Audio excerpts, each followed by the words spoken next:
Hello guys! Welcome to my channel. So for today's video, magluto tayo ng beef egg fuyang or yung parang beef omelette.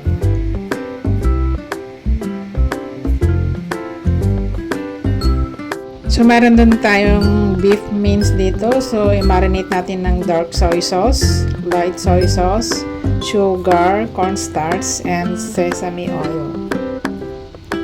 So, mix well lang natin to and then set aside natin.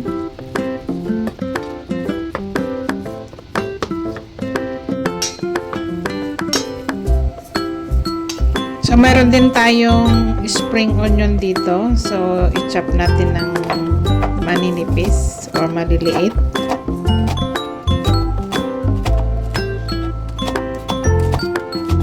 So, isahog natin to mamaya dito sa beef.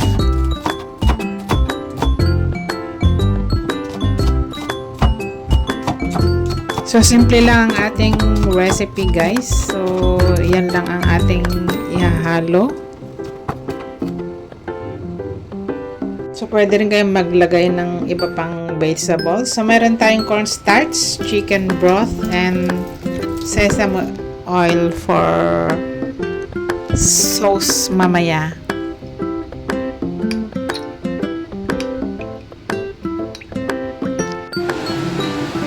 So, let's start to fry. So, i-fry natin yung ating beef. Naka-marinate na yan, guys. Kaya mayroon na siyang lasa. Ayan. Mix well lang natin hanggang maluto.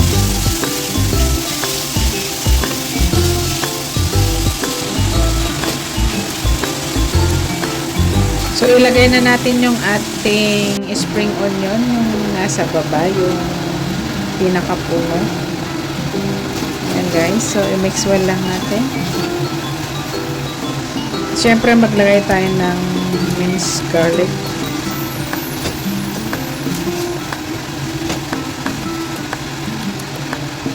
Then, ilagay natin yung green leaves ng spring onion para maluto din, para maihalo natin mamaya doon sa eggs. So, ganyan lang guys.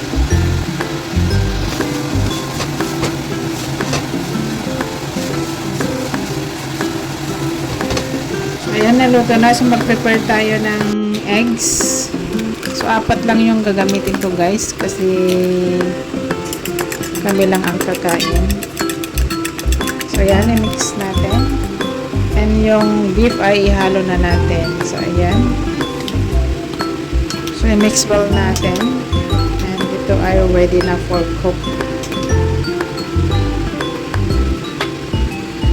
So, mag-fry na tayo guys. Ayan, mag-start na. So, madali lang siyang maluto kasi naluto na rin yung karne. So, pag medyo nag-brown na yung egg, so pwede na siyang tanggalin. So, ganun lang kasimple guys.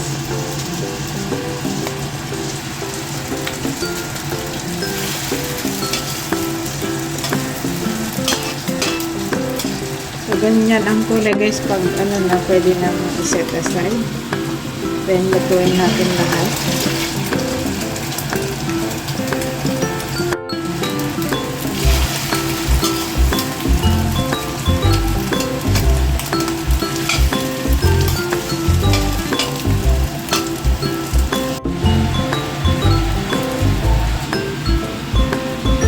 Ayan guys, ganun lang kasimple. So, meron na tayong masarap na ulam.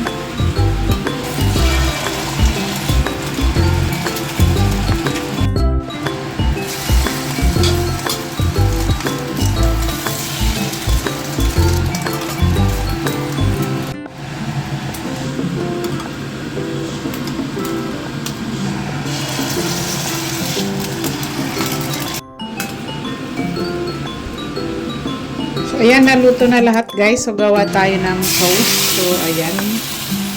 So, pakuluan lang natin yung ginawa natin cornstarch kanina.